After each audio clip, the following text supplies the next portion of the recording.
Hey, what's up, guys, and welcome back to another Real Madrid review. Real Madrid 2, Espanyol nil. Real Madrid continue this run of wins. Again, I would say that personally, I have really mixed opinions on the game. Obviously, Real Madrid win, great. Real Madrid, I thought, struggled in the first half up until Adam Militão decided to turn into Roberto Carlos. Second half, it was so much more you know open, and Real Madrid looked like they could score two, three, four, five. It could have really ended up 4-0 as I predicted. Now it didn't, and it felt like to me that in the second half it was so much more conservative. It was so much more just see out this game. There was a point in the second half, I think about the 60th minute, with 30 minutes to go, Real Madrid are passing around at the back, and I'm thinking these players are playing like there's only 2 to 3 minutes left when there is 30 minutes to go. And I'm not saying it's a bad thing. Obviously, as a fan, you want to see the exciting action, and I can understand from a Xabi Alonso perspective. Look, if you do anything silly, you get countered on, you concede one goal, it's 2-1, Espanyol back in the game, and pressure's on.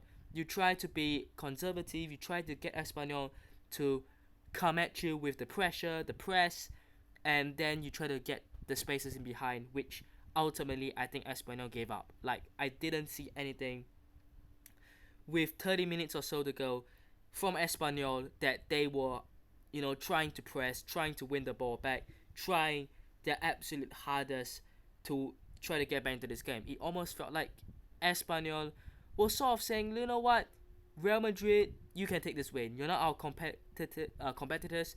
You're not our competition. We want to do well. We've had a good start. They came into this in third place, and I mean, ultimately, they are currently down in fourth. So, you know what? It's not too bad for them. They are still in the top four, but I don't think they will stay there for much longer. But it felt like they just said, you're not our competitors. We're just going to give in. And again, I sort of expect, when teams who aren't the strongest that come to the Bernabeu and they're losing, to just sort of give in. But I don't know. I thought Espanyol really, if they pressed and forced a mistake from Real Madrid defensively, and we've seen Real Madrid defensively this season at times, when you look at the game against Marseille, it can get shaky, it can get really, really poor at times. And I'm not saying that as in the defense is poor. I'm saying sometimes the decision making, the mistakes, they are there, and it's not 100% gotten rid of yet. So I really thought that if Espanyol had pushed on a little bit more, they could have probably forced themselves back in, but perhaps they wouldn't have. But they didn't even attempt anyway, so never mind. We will just leave that as it is. But what I really wanted to talk about here, obviously, apart from the fact that the game, with Real Madrid winning, it's just really just the goals. I mean, look, I suppose the goals were just incredible. I mean, the first goal was obviously much more special and incredible than the second, but both were incredible. Adam Militão, I saw this comment on an Instagram post.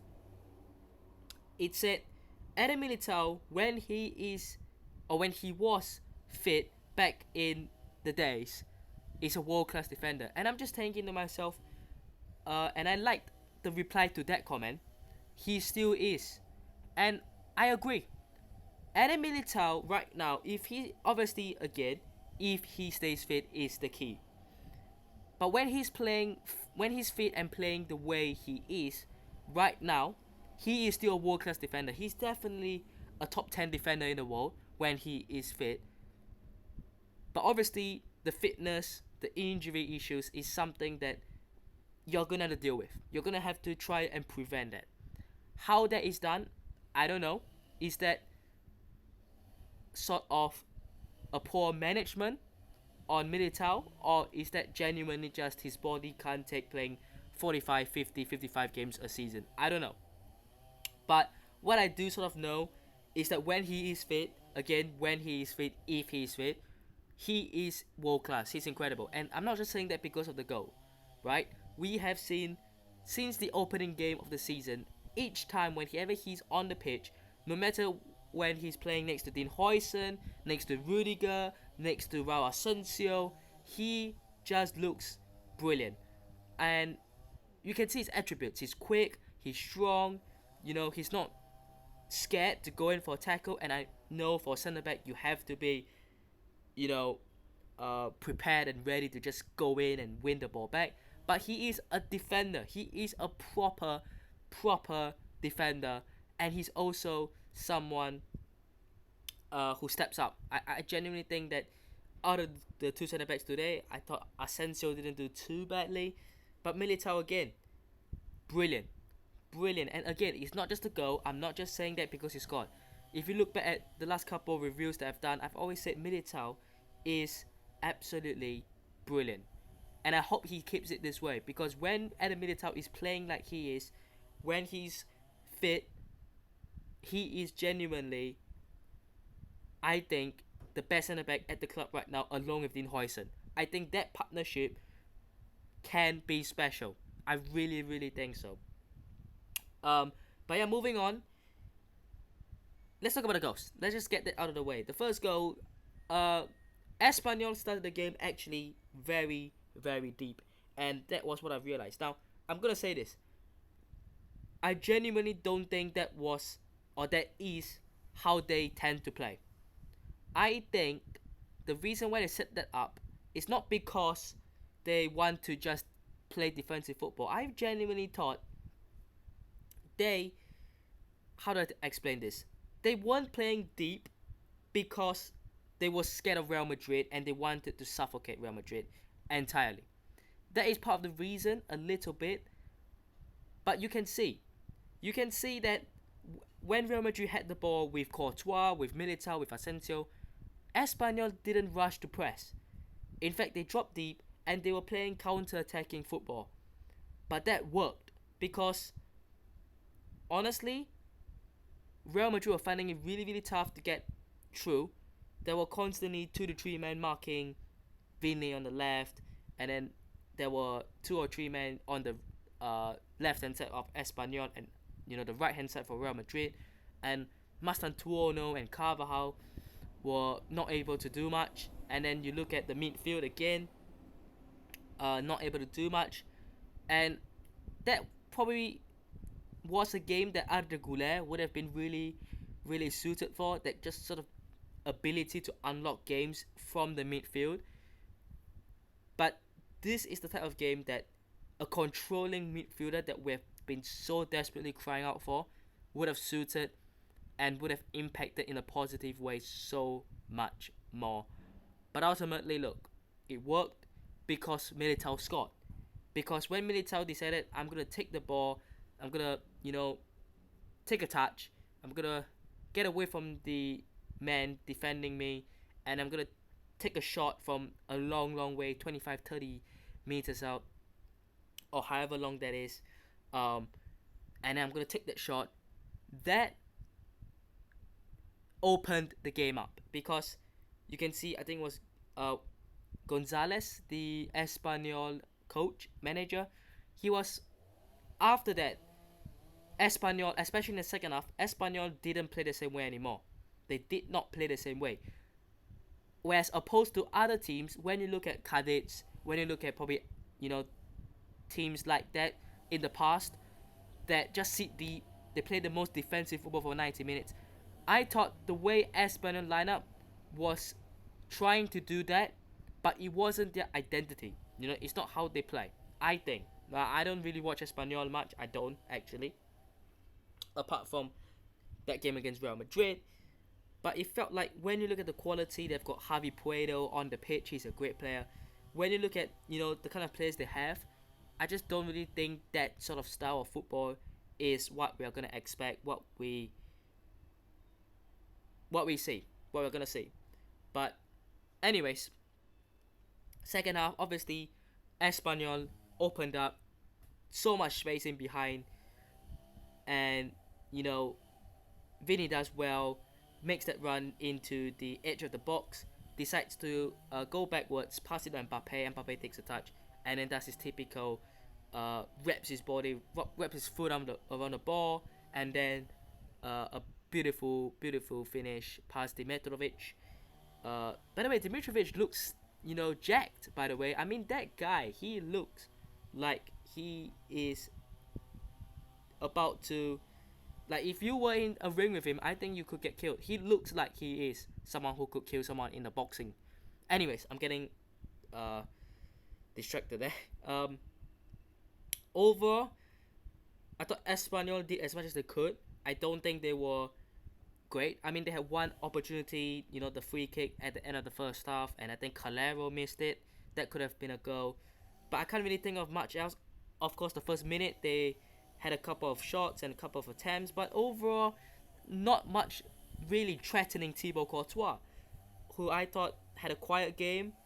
Obviously, didn't have too much to do overall.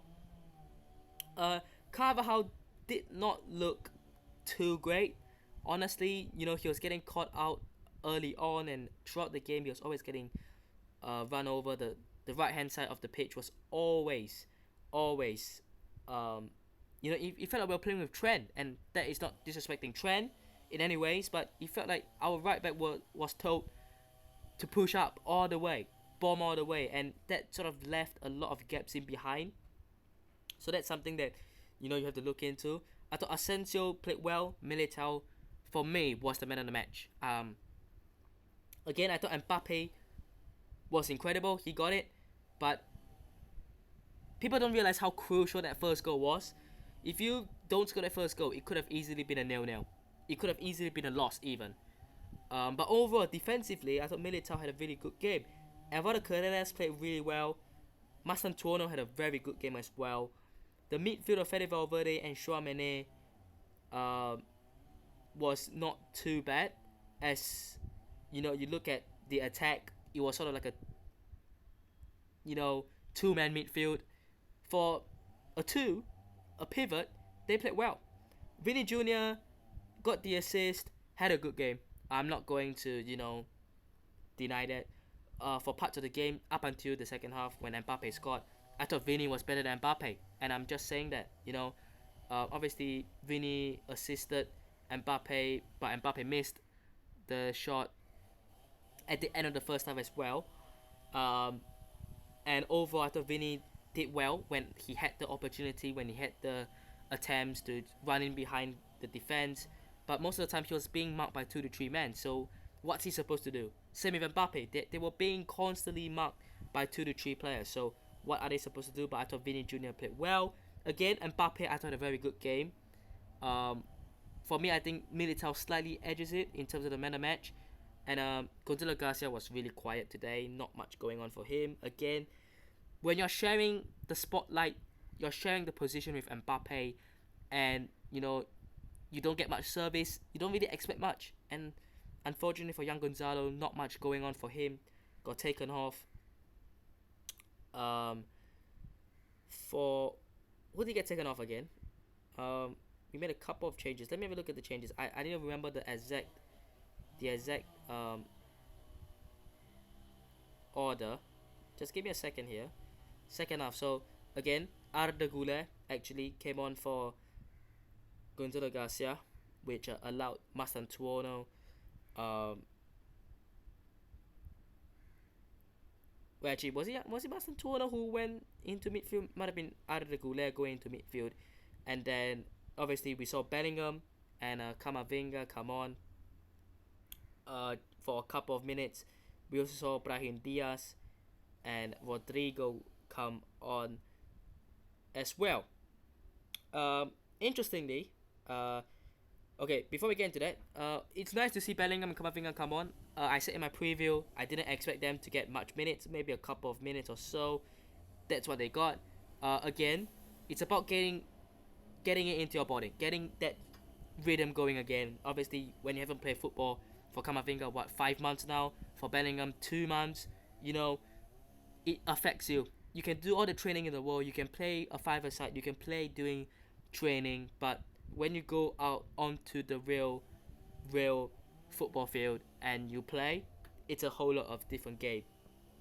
Um, Xabi Alonso was asked about substitutes and you know why basically he subs certain players off, why certain players you know uh,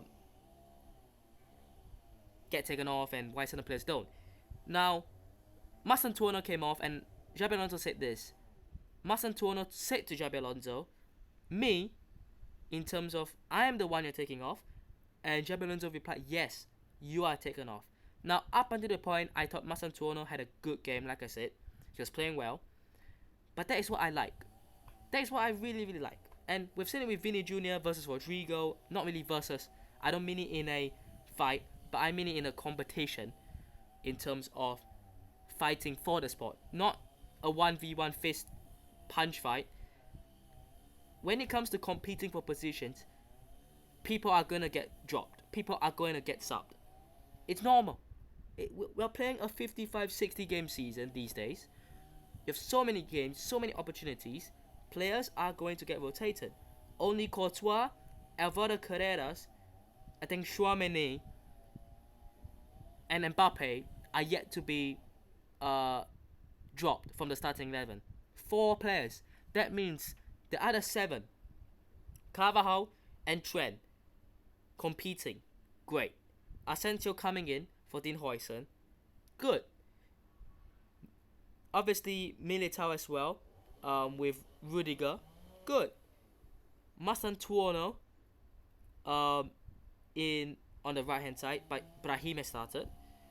Fede Valverde did get rested for Dani Ceballos. Vini Jr. against Rodrigo. Gonzalo Garcia hasn't even started much yet. In fact, he has always been one of the wingers, if not, you look at Arda Güler in the midfield. So, look, when you have Bellingham coming back, Camavinga's getting back as well, Rodrigo is still there, Arda Güler, Brahim Diaz, so many options, so many players. I'm not going to say go and criticize Xabi Alonso. Ultimately, do I have preferences on who I want to start? Yes. But can I accept the fact that perhaps, players are going to get rotated, players are going to be benched, players are not going to start? Yes. So, look, I want to see everyone succeed. I want to see Rodrigo succeed. I want to see Mastantuono succeed. I want to see Trent succeed. I want to see Raul Asensio succeed. Because any player who wears that shirt, the heavy Real Madrid shirt, that give their all, that fight all the way, deserve to play and deserve the respect and deserve the support from the fans. But ultimately, the truth of the matter is only 11 players can play and only 5 players can be subbed on. Which means 16 players can play per game, maximum.